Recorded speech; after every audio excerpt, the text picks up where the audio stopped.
All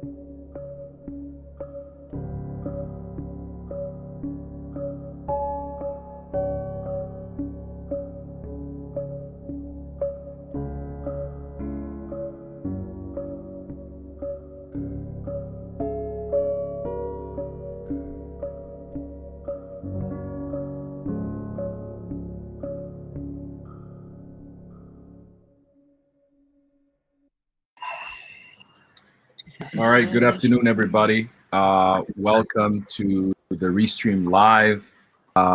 We are live right now talking about updates around the bills, legislative updates about police accountability that we have been pushing. We'll talk a little bit about the DOJ investigation of the Minneapolis Police Department, and we'll finish up talking about the Brooklyn Center resolution and some efforts around that. So I would like to welcome Jonathan McCullum from Minnesota Justice Coalition, Tashira Garraway from Families Supporting Families Against Police Violence, and Michelle Gross from Communities United Against Police Brutality. So if you guys want to lead us off, talk a little bit about the bills and where we are right now. I know that they're in conference committee. There'll be multiple hearings. So, Michelle, do you want to kick us off and talk about kind of where we're at right now on the bills, and then maybe Jonathan can talk. Sure. So, what people remember that whenever there's a bill that's passed in one house but it doesn't make it to the other house, because remember that Warren Limmer blocked all of our bills from getting a hearing, then the bills that get passed on the House side can go into the House omnibus bill, and then the Senate has their own version of the omnibus bill that only has budget stuff in it and doesn't have any of our bills in it. And so, since there's two different versions, it has to go into conference committee. And there's 5 members of the House, 5 members of the Senate, and for anything to move forward, you have to have 3 members of the House and 3 members of the Senate to pass it. So now everybody knows kind of what the process is, right? We had a hearing last week with we brought in members of 5 different families. Tashira can talk about that, and they testified on bills. We had, all kinds of experts talk about bills. I testified on 2 bills, and I thought the hearing went well. But then the very first chance that the Senate, which really you can read Republicans, the very first opportunity they had to have the hearing, they had a hearing with all cops who spent all their time talking about how we don't need these bills. We don't need to have, mental health crisis calls go to mental health crisis responders. We don't want to end no-knock warrant because that would be just terrible and dangerous and all. They just basically lie a lot, and it's very frustrating to try to do this work because they lie a lot, and so that's kind of the latest. And now there's negotiation between them, and the biggest thing that's happening in the negotiations, and this is really important for people to get, is that they are watering down our bills. Currently, the mental health crisis bill, for example, what it changed it from is 911 call centers may send things to mental health crisis response teams, and we changed it to must whenever appropriate. So we did add a whenever appropriate thing in there. At any rate, we are trying to get them to pass our bills without watering them down, but they keep on watering them down because, the Senate doesn't like them. And that's kind of ridiculous because we got a Democratic governor, we got a Democratic House, and so one leg of the 3-legged stool is going to keep everything else from passing. I don't think so. If these people had backbones, this stuff would have been passed already. So that's kind of where we're at right now with things. And that's why we need people to keep on taking the action that's at the bottom of the screen to keep sending notes to all 10 members of the conference committee and tell them you want these bills to pass. So that's where it's at. And I think maybe Jonathan might want to add something to that. Right. Can you hear me? Oh, yeah. Awesome. So, I'll echo what Michelle said, but I'll also add something that we're seeing politically happen is we're seeing the governor and legislators trying to put together a pool of people that they can get to rubber stamp our legislation in the community in case it doesn't go the way that we want. They know that we're gonna put our best foot forward, and that we don't want none of the bills to change. We don't want to push no watered down bills. If they have to water down the bills, or if a bill's water, we don't want it. We don't want it going forward. No watered down bills. The legislation that we put forward is meaningful, thoughtful, fact based, and it will accomplish something. And what they're doing is they're trying to change that. They had a day where they allowed all the police to come over there and talk and say what they wanted to do and how to change the bills and so forth. And we don't want that. We feel that the bills that we put forward are thoughtful and are right. So typically what you see is the governor had a press conference today, and he invited certain people to that press conference who he would tend to call on to once a watered down version of the legislation comes forward. He would get these same individuals to come and rubber stamp that legislation that accomplishes nothing substantive. It only accomplishes something in name, so they have something to run for off of when they run for office. And this is something that you typically see during an election year politics. And we have our concerns about that, and about closing people off. We're hearing that some of the members who are fighting really hard in the House to pass this legislation, that they're closing them out of the conversations. And they're not sending the invites timely to them, so they can partake in some of the messaging to get this information out to people.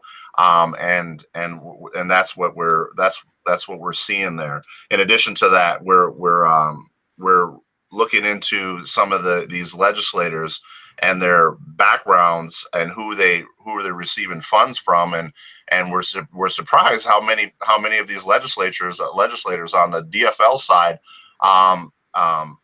are receiving money from police, receiving rewards from police. And these are some of the people who are negotiating in this committee, and they're going after our authors, and they're going after committee members in the House to try to tank the bills or change the bills. And we had a press conference about this, and we don't want none of the language changed. The language is fine the way it is, and they need to pass the language the way it is. So as far as the bills go, I mean, it's still in conference committee, and we'll know more once this week lets out. But we're anticipating a special session, and the fight will continue, and we'll keep on holding these legislators' feet to the fire. Thanks, Jonathan. Just to add to that, Tashir, do you have anything to add about the legislative update? Yeah, it's really hurtful to our families that they would have us come and testify last week on these bills, and then when it comes back comes back around, they're not giving hearings to police accountability bills, which those bills are written and rooted in our stories. These are evidence from the family stories that these bills were written up.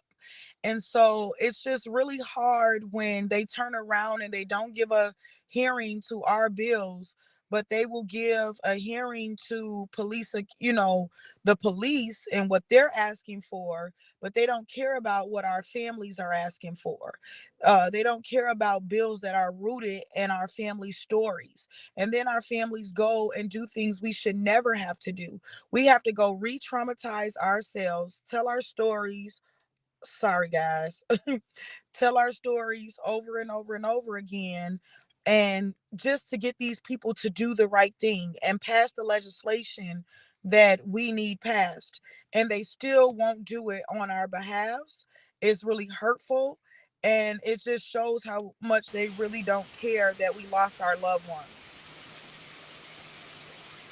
It shows they really don't care that we lost our loved ones. It shows a lack of respect for us. The fact that they wouldn't even take time out to do a hearing for the bills that we're asking for, but they will call the police in so fast. They will hold a hearing for the police so fast. And it's all because they're being sponsored and funded by the police, you know? And they have a better relationship with the people that are sponsoring them, these legislators. And then we have people. Then we have people that are former police officers that are legislators. And so, of course, at the end of the day, it's like we're, it's almost like we're trapped, you know, because we got people that are former cops and we have people that are being sponsored by the cops. It's like there's no win. They're completely on their side, and these are the people that are making the rules and deciding what rules and what laws change.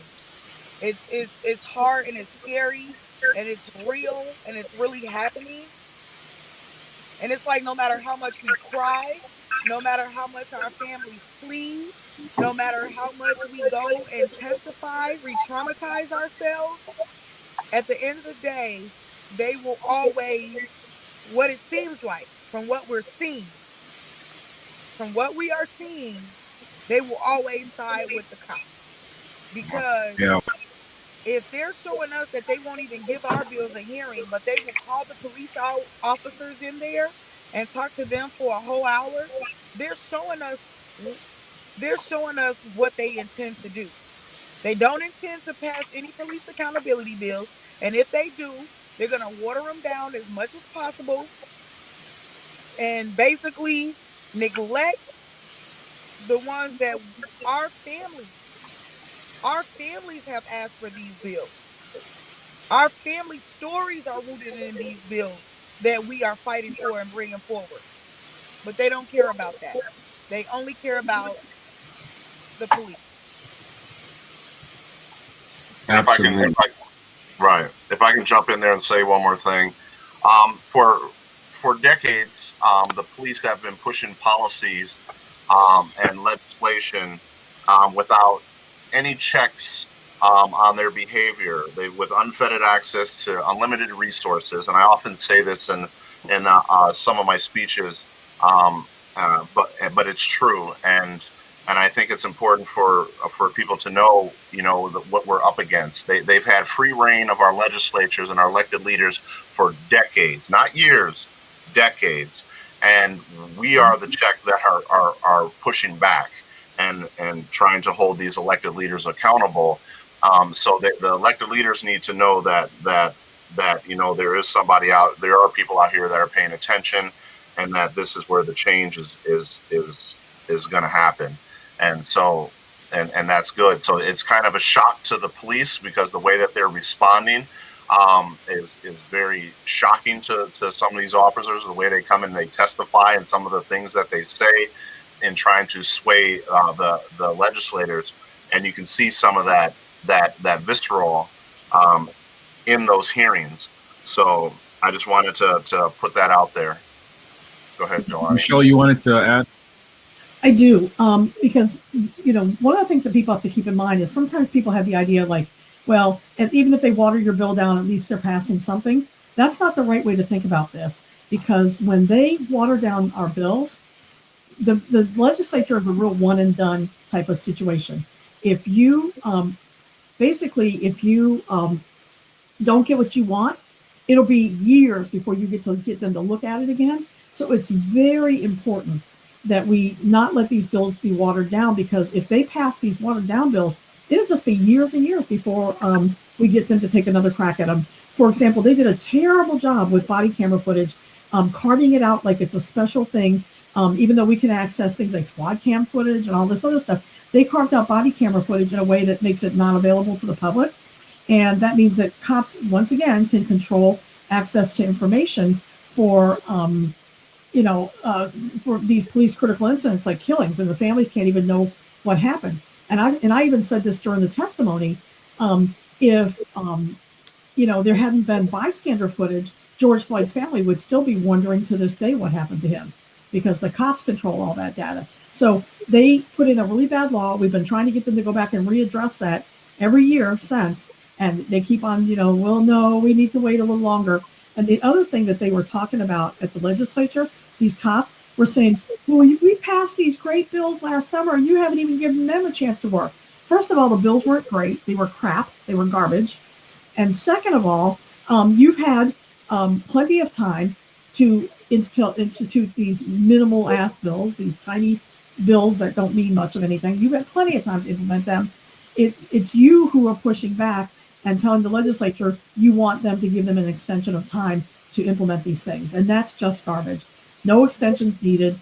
You know, we're the epicenter of an international movement for police accountability, and we cannot get one thing across the finish line that would have saved George Floyd. And there's nothing that's happened between the city of Minneapolis or the state that won't give us another George Floyd. You know, so this is the nightmare we live in. And it's because cops run the legislature, and Tashira has it exactly right, and so does Jonathan. So we have to, and it's even not just Republicans, it's Democrats. On the Senate side, there's 4 Republicans, and then there's a Democrat, Ron Latz, and he's the guy that got the award from the cops. So we know that that's a problem. Absolutely, absolutely. And I wanted to chime in a little bit as well. I know you all kind of give us a good, really solid update on the bills. I think one thing that people need to know, first of all, is, and I know you kind of mentioned it, is that qualified immunity was actually removed from the conference that's going on, the conference committee that's going on. And so when we were telling you that things are being watered down and there's a potential that nothing can get done this year, we're being serious about that. And that's one thing we got to keep the pressure on. And that's why we need everybody to continue to call their legislators. We need you to continue to harass them until we get past it. You know, we can't let up. If you've done one thing, you've not done enough. If you protested one time or protested the entire summer, it's still not enough. Until we pass these police accountability bills and open the door for more, because these are just the beginning. You know, people need to know that we did not solve the problem yet. We're just at the beginning of trying to solve this issue. And if we are continuously demanding for people to stand up for what you already been doing, many of you have been out there protesting. Some of you have been sharing your frustration. Some of you did not protest because of COVID, which is understandable. But you can call your legislator. You can email your legislator. You can harass your legislator. Maybe you live next door to the legislator. You can call them up or go over there, bring them some cookies, and then ask them, you know, you bring more cookies if they pass the legislative pieces. Let them know you know who they are, right? Right? And so this is the most important time. This week particularly is the last week for the session. Monday, May 17th is when I believe the session ends. And we're going to be forced to possibly go into special session. And this is an important session because the entire budget of the state has to be discussed. And we wanted the governor, as we held a press conference with other members of the Senate Posse Caucus, that we wanted the governor to hold the line and to not pass a budget until police accountability bills were passed. That is exceptionally important. And so I want to share with you all, you probably have seen that the George Floyd federal policy is already being watered down. One of the most powerful Democrats, Representative Clyburn from South Carolina, is already telling other Democrats, not telling Republicans, he's telling other Democrats that he's not interested in qualified immunity. And the federal bill, the only thing that it truly has is qualified immunity. Everything else, many states already have it. In fact, it does not even need federal to some extent. You know, ban on chokeholds, where they're still going to shoot you, right? They're still going to shoot you. In fact, chokeholds are probably a small fraction of the actual police brutality when in cases. So when we're talking about this moment, a lot of the times, politicians know that after a serious interest from the public, that there's going to be a decline, that people are not going to be as interested anymore in police accountability bills. People are not going to be interested anymore. And that's the same thing for the state of Minnesota. You know, it's the state of Minnesota right now. We have a governor who's a Democrat. We have a House that's a Democrat, and we have a Senate Republicans who control the Senate, and they've passed bipartisan things before. So this idea that our government is broken, we can't pass policies when it matters, it's lie. It's a pure lie. When it came to COVID, they passed multiple bipartisan bills. Last year, they passed a bonding bill bipartisanly. They can work together to pass things. But we have a Republican Party that have shared emails already before to say, let's not talk about COVID because we're not good at COVID. We're losing votes on COVID. Let's talk about police because that's how we're going to gain. And we have Democrats who say they care about addressing police accountability, but at the same time are trying to water it down. So as Jonathan mentioned, Senator Latz was starting to knock down the Breonna Taylor bill, or at least the no-knock warrant bill, right? So we have to wake up. We have to demand this change, and it's exceptionally important. So unless anybody else wants to jump in and add one more thing, we can move on to the next topic. I want to encourage everybody, as you're watching right now, you could still do the text to 8 and get that link and then go in there and do it multiple times. There's no limit. You can keep sending them emails on a daily. You can go in there and make it your habit. Every day you send them an email. The thing won't lock you out. It's not a one-time form. You can send them an email every day and add a little spice at the beginning of the email. This is a new email. This is, something new, right? You could do that. Do that and encourage others to do it as well. Don't do it yourself. Encourage others to do it. So let's jump to the other topic, unless others are, I see no more.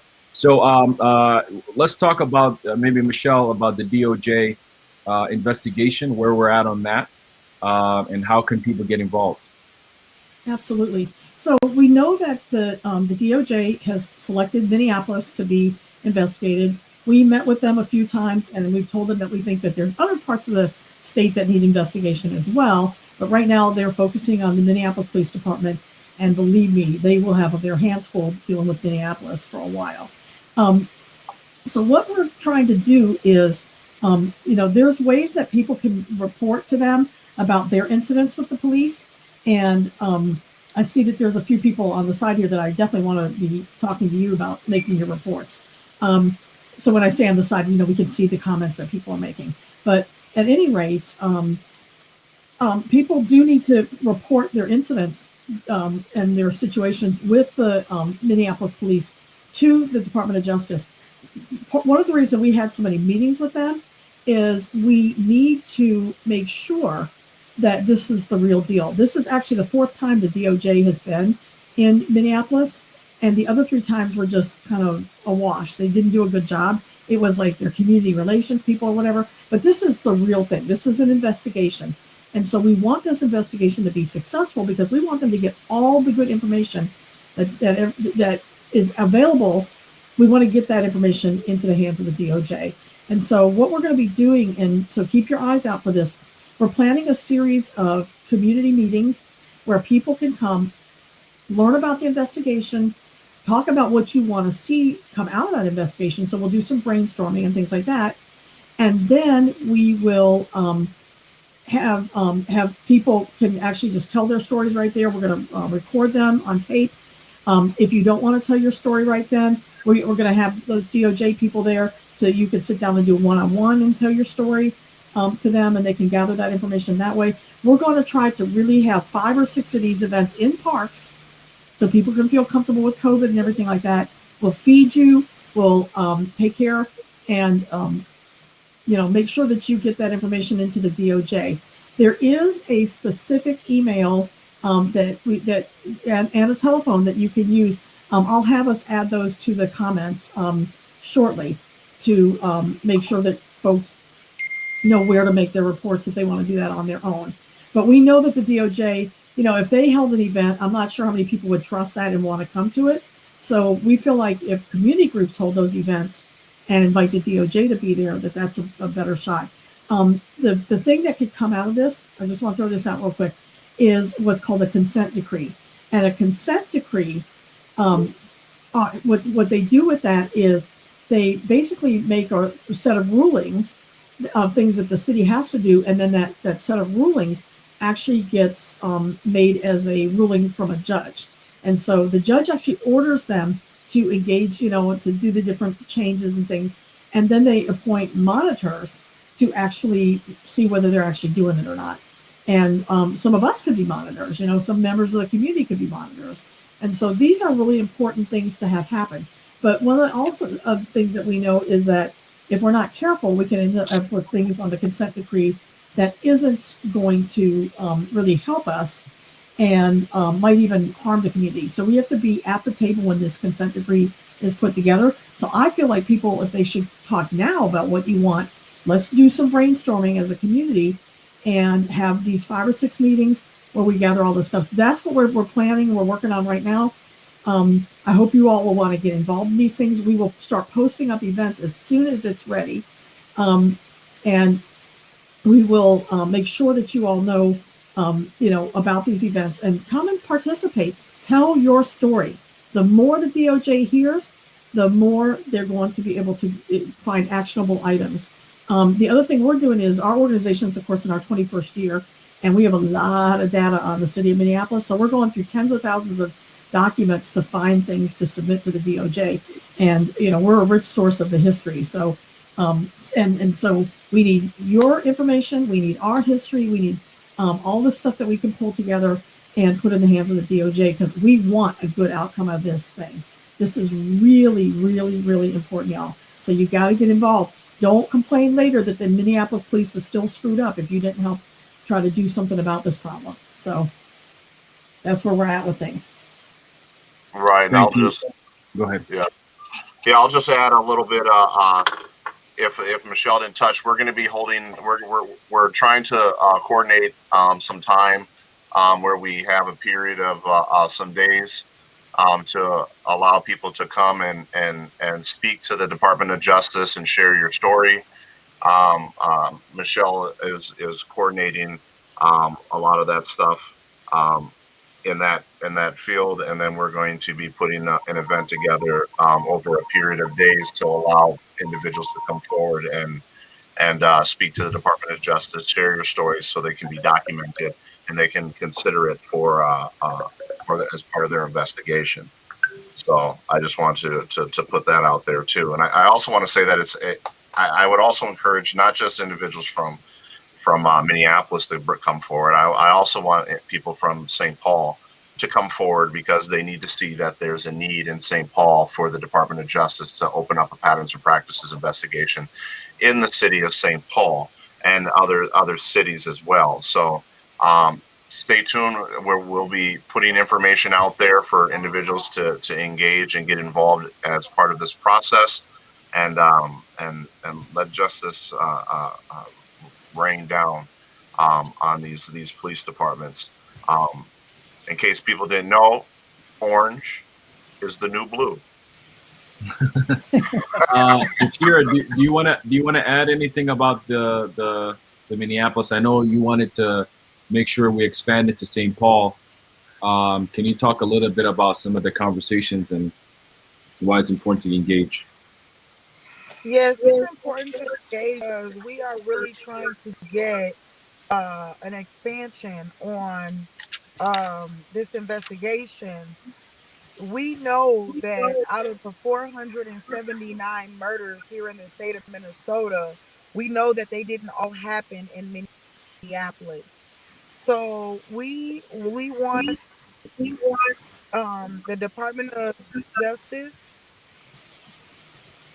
to look at Minneapolis, but they're also going to be looking at, officers from one department to another. If there's some connections to other departments, out and step up, tell their story, talk about their experiences. We just need the DOJ to reality and the severity, the brutality throughout this entire state. We understand though that right now, because George Floyd was killed by the Minneapolis police, we know that they have to start somewhere. So we're gonna be as patient as we could be, but still hoping and fighting for them to expand their research and their investigation. So we will continue to fight for that. but we know that they are starting in Minneapolis. We just know that we still have to try to push for them to expand their investigation. And the only way to truly do that is if people come forward from all over Minnesota, if possible, to share their experiences and share the story, because that's first and the main thing that they said that they needed is they need people's testimony. They need people to come forward and talk about their experiences. Thank you for that, Tashira. And then I just again want to emphasize, I'm going to put it on the chat as well, the link and the phone number and the email. And so we want everyone to step up, including police officers who want to tell the truth.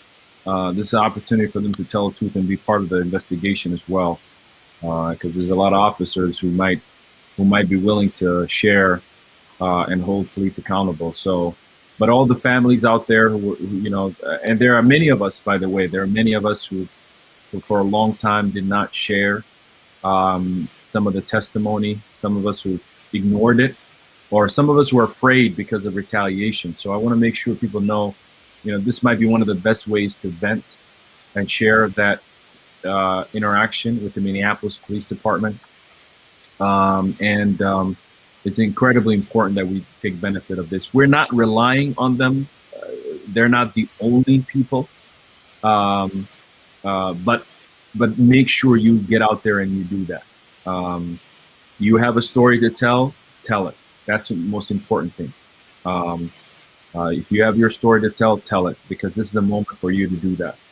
I see people, please also share it. So sometimes maybe it may not be relevant to you, but it might be relevant to people in your network. So that's something we need to learn to do a little bit better. So even like this live broadcast, you know, as soon as you see it, just share it with your fans and friends on social media. The other thing you should also do is that you should try to go to your groups. If you're on a Facebook, you're probably in a group. If you use WhatsApp, there's groups. Just drop it there. People are dropping stuff all the time. This is the right time to share this information so people can come out. You never know who in your family or network has been abused and beaten up by the police and harassed. You just don't know. And there are a lot of people who, you know, it happened in the darkness and they let it go. It happened to them even in the daylight and they let it go. You know, so the constant harassment, the constant mistreatment that have happened. So, and if you never got a day in court, this might be a best place to at least hold them accountable to some extent. So do that as much as you can. I want to get to Brooklyn Center. So Brooklyn Center made a little bit of headways this past Saturday. Mayor Mike Elliott produced a resolution that fundamentally changed the police department there, enacted few things. There's a specific action alert. I'll put it up there in a little bit. That's going on right now because the resolution was not voted on. It was tabled to this Saturday at 3 p.m. The same location. I'll put out the event as well on there. And I encourage everybody to take action and let the city council know that you support the resolution. And it's incredibly important that right now, Mayor Mike Elliott and that city council are trying to do some things that even the city of Minneapolis haven't done yet. You know, the city of Minneapolis is finally doing public engagement in June, a year after the killing of George Floyd. June of this year is the first time they're going to engage the public, right? And that's what it tells you about city of Minneapolis leadership and the failures that they continue to have. They might have had some engagement, but not with the entire community. And there's been a couple of community listening sessions that Brooklyn Center has done. So I want to bring in Michelle and Jonathan, if you wanted just to talk a little bit about the resolution and what it means, but most importantly, just the request for people to show up, because this is a unique opportunity for this city to actually lead the cities here in the Twin Cities and across the country to at least begin the process of thinking and reimagining public safety in a different way. You know, one of the core things of the policy is to have no more armed police stopping people for, you know, tabs and all these other things that have been happening. Is to create separation so that you have additional support when there's a mental health response or request for mental health. So I'll let Michelle maybe lead us off, and then I'll pull that that action alert that has some of the more language in there while we're chatting. I think it's great personally, and I'm very proud that those of us in our coalition have been involved in writing this resolution and working with the mayor on it.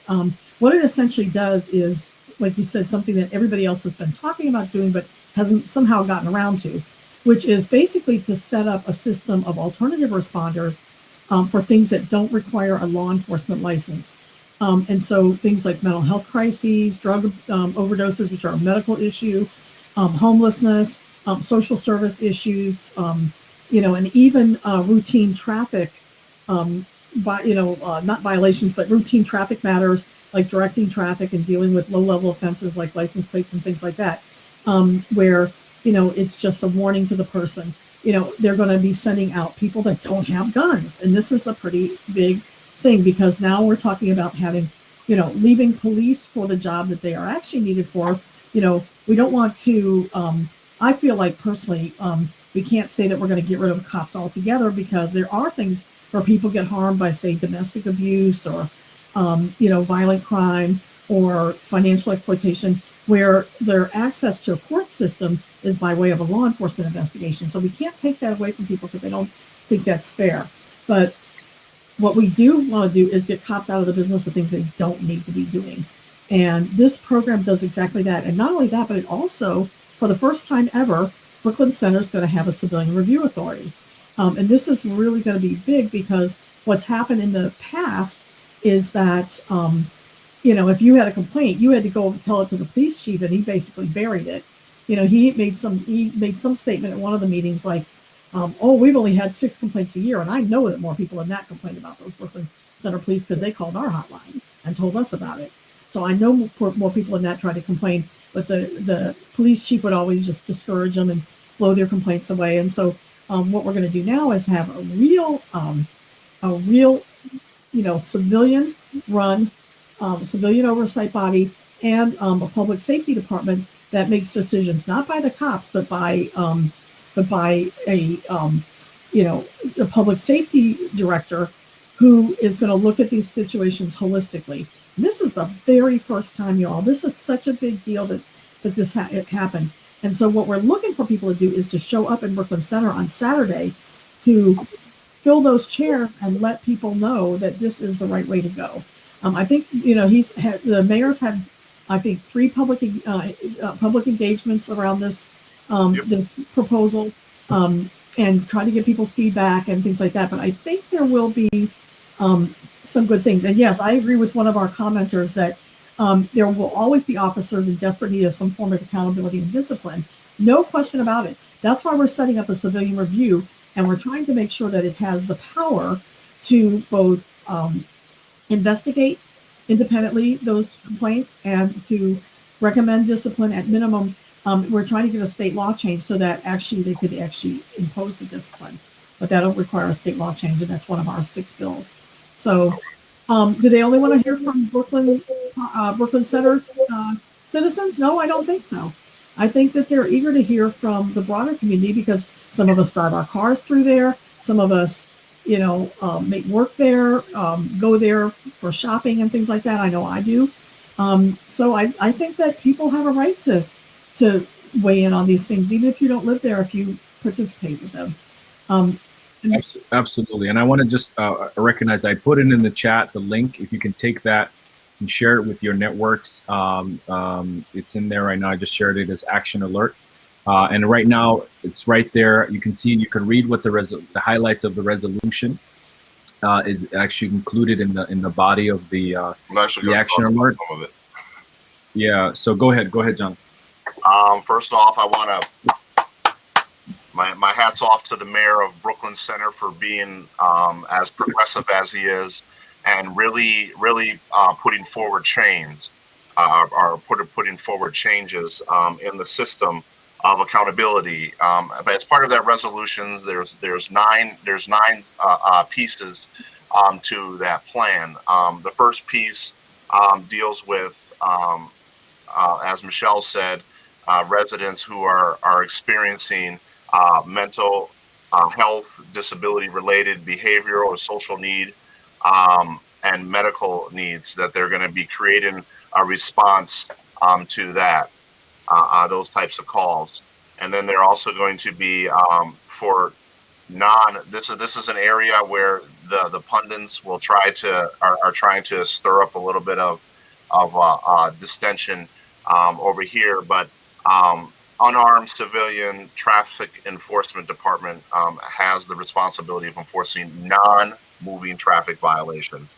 And so when we were at the hearing, when this started, there were people who were, and I believe even the Star Tribune got it wrong and said that there were going to be non-armed, non-officer people pulling individuals over. So it had a whole bunch of people up in arms, and that's not what the resolution does. The resolution only applies to non-moving traffic violations, and it's a traffic enforcement department, and that's what they're trying to create.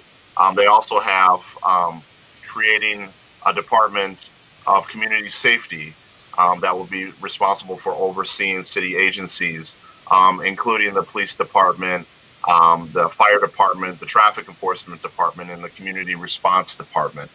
This is part of that oversight commitment that the city of Brooklyn Center is committed to. They'll also be looking at creating a position for violence prevention, that will hire individuals and look into and investigate as well. This is in resolution number 4, as part of that document that was put on there by Jelani. And then they're also going to start regulating the use of force by its armed law enforcement officers, and make changes in ordinance and policies, and requiring de-escalation and exhaustion of reasonable alternatives. I haven't seen that in legislation. I haven't seen it in any policy about exhausting of reasonable alternatives before using the deadly force. So, and this is something that they're going to be on the forefront on. And they're also going to have some prohibitions on using deadly force, as far as they're not going to have officers are not going to be allowed to shoot at moving vehicles, and other different tactics that involve constitutionally protected rights. They're also looking at this with you. Some other policies related to prohibiting custodial arrests and consent searches of persons or vehicles for any non-moving traffic infraction, non-felony offense, or non-felony warrant. So this number 6 is related to keeping traffic stops and not blowing up out of proportion, to try to create a situation where a critical incident can be created. And then they're also looking at doing some other things. I would encourage other people, everybody who's out there, go look at what they're doing. Brooklyn Center is doing. The mayor is trying to do some amazing things out there, and it could be a roadmap for every other city out there in the country, to be able to follow behind, if we're able to get this resolution passed. So I would encourage everybody to do that. I would also invite anybody who wants to learn more to come to the listening session, and if you want to speak, you can speak, and that's on this Saturday at 3:00. The families of Dante Wright will be there, as well as the families of Kobe Heisler, and community members and leaders and everybody who's going to be there at that event. So I would encourage you to come over there, have that conversation, be a part of the change you want to see, and let's try to get this thing done so other cities can learn to follow suit. Like Jelani said, this is something that did not happen in Minneapolis. The city of Minneapolis still hasn't taken what happened to George Floyd seriously, with their policy, and that's how we know that the change that that needs to happen is real, is because the elected officials will take it seriously when they put forward policy and legislation or resolutions it commits the city to that change that the community is demanding. And so that didn't happen in Minneapolis, but that's happening in Brooklyn Center. So my hat's off to the mayor, and I encourage you to be a part of it.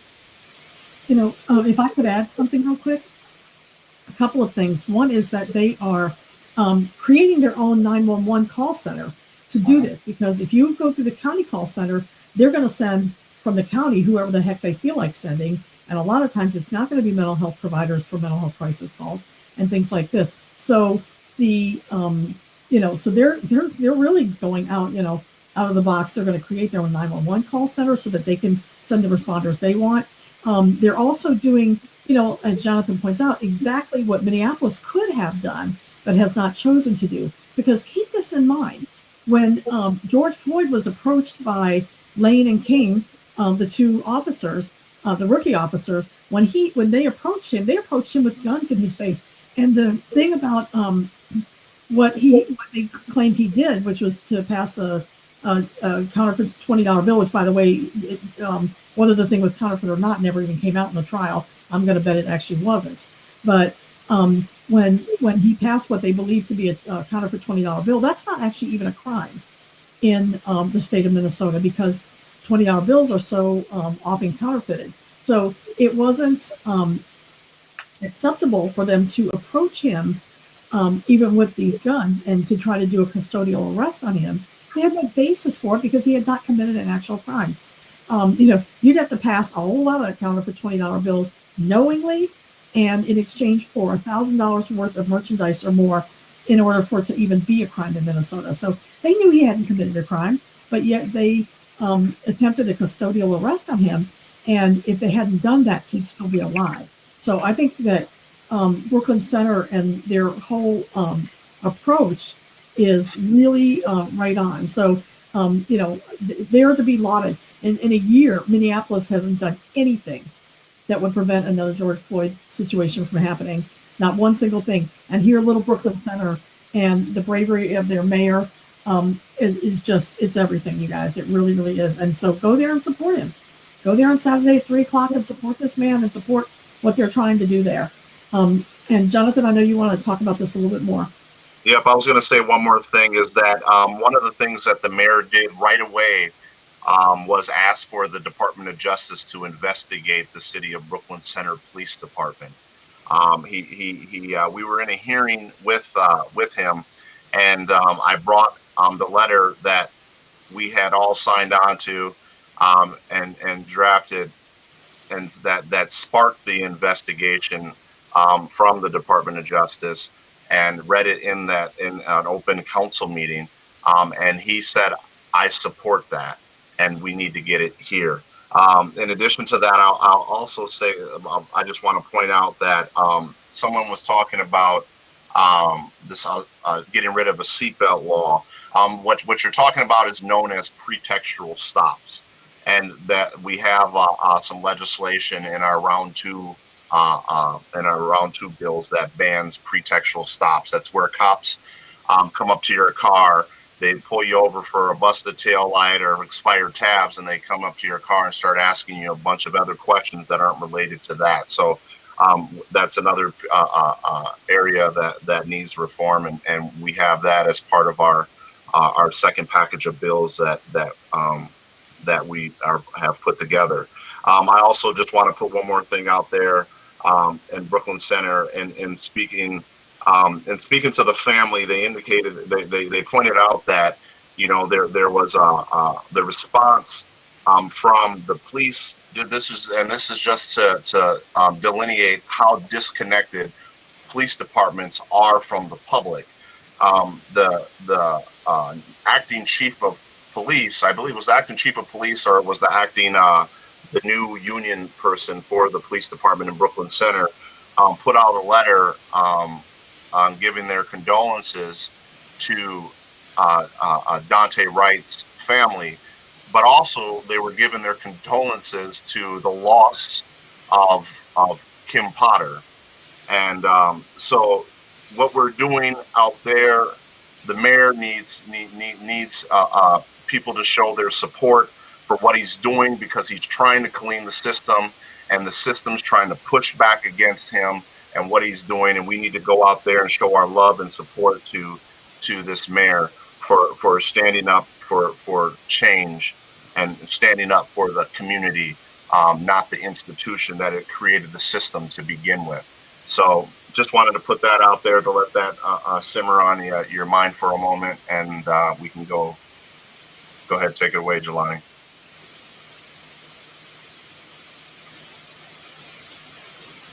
You're muted.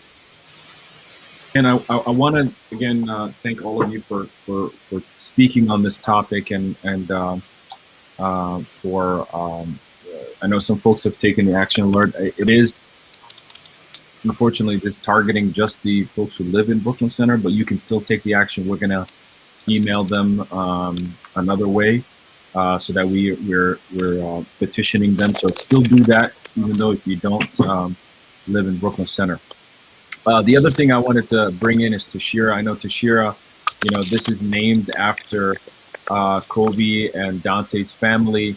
And really the families are at the heart of all of these legislations, all of these policies. And a Saturday, Emily really spoke well. And the grandfather of Kobe Heisler also spoke. And he shared a very powerful story about the fact that, he feels like the young man who called the police on the counterfeit on George Floyd, and that, he wishes that they never called the police. And he talked about how the fact that there are many people who don't call the police because they don't trust the police to do what they're supposed to do. And there are a lot of people right now who are feeling that, who are feeling frustrated that when their loved one is needing help and they themselves need help, that they cannot rely on the police. And so can you share a little bit about, this victory we're anticipating on Saturday may be the first sign of hope in the state of Minnesota. The policies of the legislative have not moved. The city of Minneapolis has done nothing, and no other city in the state of Minnesota has even ushered anything meaningful. They're all waiting for somebody to die in their city for them to respond, right? And so I really appreciate, as all of you have said, Mayor Mike Elliott has been really a champion, but he's a black man too. And that's what it is. It's coming down to only black mayors that are actually doing something about this. Yes, and I want to take my hat off to Mike Elliott, because he's taking a lead on something that Minneapolis couldn't take the lead on.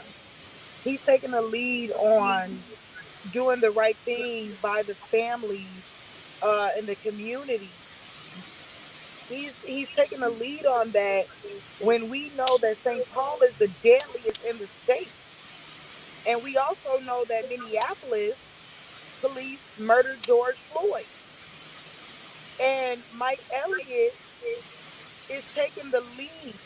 Once someone got killed in Brooklyn Center, he said, okay, enough is enough. And these other mayors need to be paying attention, and they need to be following his lead.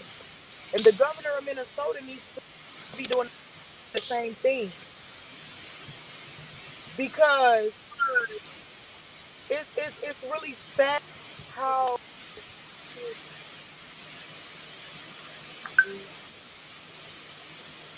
this person out in Brooklyn Center can stand up, but the rest of them can't. I am grateful as a family, Amity Bennett, as well as Dante White's family, Katie and Aubrey. They're so grateful for Mike and Kobe Amity's mother. I mean, Amity, Kobe's mother. I'm sorry. She's so happy that they are naming a bill after Kobe, and acknowledging Kobe, because that's one thing they don't do. Is the one that was swept under the rug. But in this case, Mike Elliott has made made a decision to also, who passed away not too long before Dante, by the same police department. So the families are grateful for everything that Mike Elliott is trying to do. And it just saddens me that the other ones have not had the same integrity, like the mayor of St. Paul, the mayor of Minneapolis. They haven't had the same integrity to do the same thing, because it's not like they're holding different power. They all have the same power within their jurisdiction, and they're choosing. These other mayors are choosing not to work for the people. They're choosing to back up the institution. St. Paul has a black mayor too, but is he doing any of the things that Mike Elliott is doing? No, he's not. So he needs to give him a call, and he needs to take some notes. And he needs, not after he does that, after he takes the notes, then he needs to follow suit. Because we don't need no more lip service, and we don't need no more just taking notes. We need action. People are dying in the community. People are losing their lives in the community for air fresheners, for normal traffic stops. Adult that was scared, lost his life over an air. And that mayor seeing that as despicable, and he's doing something about it. But yet, Paul, who is the most deadliest in the state, that governor or that mayor even know what to do. But he doesn't sit in the community, listen to the community or the impacted families. And that's something that Mike Elliott did. He sat down and heard Right. from me as an impacted family. And that's something that Melvin Carter, that's something that I don't even remember these doggone people's name. The one over there in Minneapolis, the governor. I mean the mayor over there. Yeah, Jacob Unfortunately, I Fry. know his name. It's Jacob Fry. He's the Yeah. one listening to that. See, that's how much they don't have a relationship with us. That's how much. We don't even know their names. That's how much they lost. But they need to get back to why they got hired, and that was for the people. That was to serve the community. And Mike Elliott is doing that, and the families are very grateful for him. And I hope and pray that the other mayors follow suit on what they see, the steps that Mike Elliott is taking as a mayor, but most of all, as a human being with integrity that cares about human life. Thank you. Oh, thank you, Tashira. And as we wrap up, I just want to give everybody a chance to say one last thing. I wanted to remind everybody, most importantly, get out and we got a couple of things. Obviously, Saturday is exceptionally important. If you can come out to the event, and particularly for the hearing, the resolution passing at the Brooklyn Center. Reminded again that everybody that there is a conference committee. May 17 is the end of the session. We need to continue to put pressure on legislators, continue to call them, email them, let them know that we need right now, and as well as the governor.